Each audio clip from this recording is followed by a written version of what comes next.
안녕하세요. 골신의 투자일기의 골신혜입니다.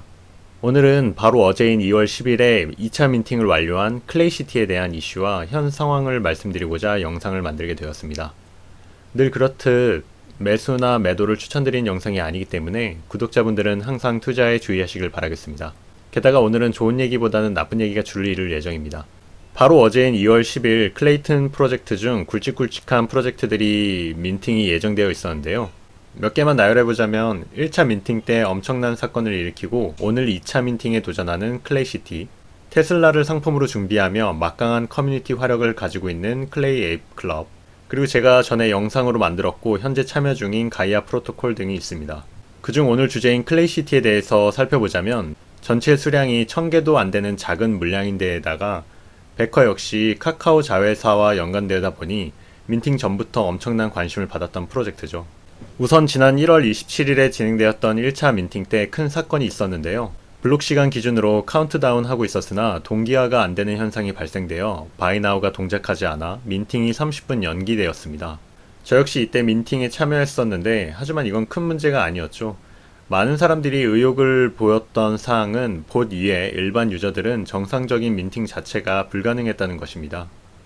게다가 민팅 이후에 클레이시티 측에서는 봇에 의해 민팅된 235개의 NFT를 정상적인 구매로 인정한다고 초기 입장을 밝히기도 했었는데요.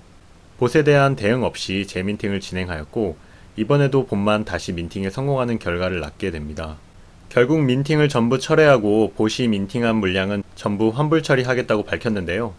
여기서 가장 문제가 되었던 것은 민팅에 성공한 지갑들을 살펴보니 이전에 개발진이 테스트하던 지갑이었다는 것입니다.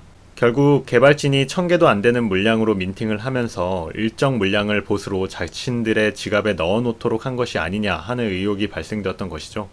물론 모든 것은 의혹에 불과하기 때문에 운영진이 적극적으로 이 사태에 대해서 해명하고 재발 방지를 위한 즉각적인 대처를 잘 했다면 잡음이 덜 했을 것이라고 생각되는데요. 바로 이어진 디스코드에서의 대응이 이런 모두의 주목을 받고 있는 대형 프로젝트를 운영하는 운영진이 하는 대응이기에는 너무 아쉬운 점이 많았다는 것입니다.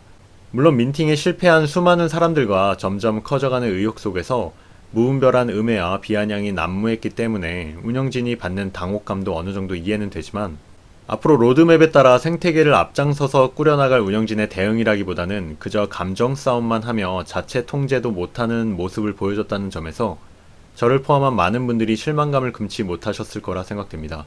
그런 1차 민팅 사건 이후에 결국 2월 10일에 2차 민팅이 열렸지만 1000개의 민팅 물량에 비해 4배 가까이 화리가 풀린 상황에서 민팅 시점에 운영진이 잘못된 봇방지 컨트랙트를 입력하는 바람에 계속 민팅이 밀리는 사태가 발생되었습니다.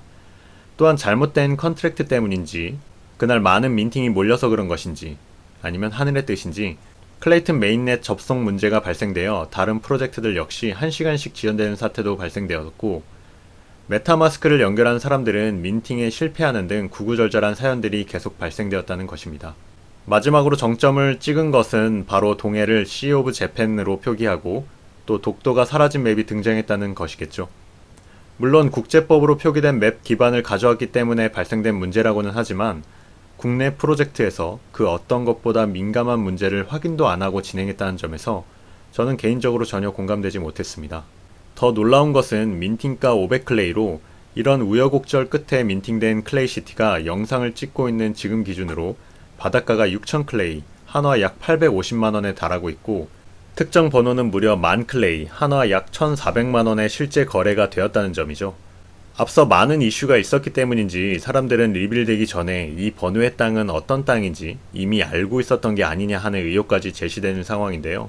물론 수량 자체가 1000개로 적기 때문에 자전거래나 희소성으로 그 가치가 올라갈 수는 있다고 생각되지만 앞서 많은 이슈를 겪었음에도 불구하고 이런 거래가 이뤄지고 있다는 것은 클레이튼 NFT 시장 자체가 투기와 가열이 너무 심해지는 상황이 아닌가 조금 우려되고 있습니다.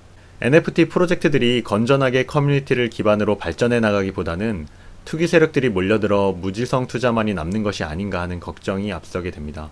물론 클레이시티가 이전의 논란들을 충분히 반성하고 앞으로 훌륭한 운영을 통해 클레이튼 NFT 시장의 기둥이 될 것이라 판단한 분들로 인해서 지금 이 상황이 이뤄지고 있는 일이라고 믿어 의심치 않지만 또한 수많은 고래들이 NFT 시장에 들어와야 전체적인 파이가 커질 것이라는 것도 충분히 공감되는 문제이지만 투기적인 측면으로만 부각되고 프로젝트의 진정성, 발전성보다는 베커가 누구인지, 누구랑 협업했는지, 누구가 묻었는지만 따지다 보면 정말 알찬 프로젝트들은 빛을 보지도 못하고 사멸되는 것이지 아닐까 조금 아쉬운 마음이 들기도 합니다.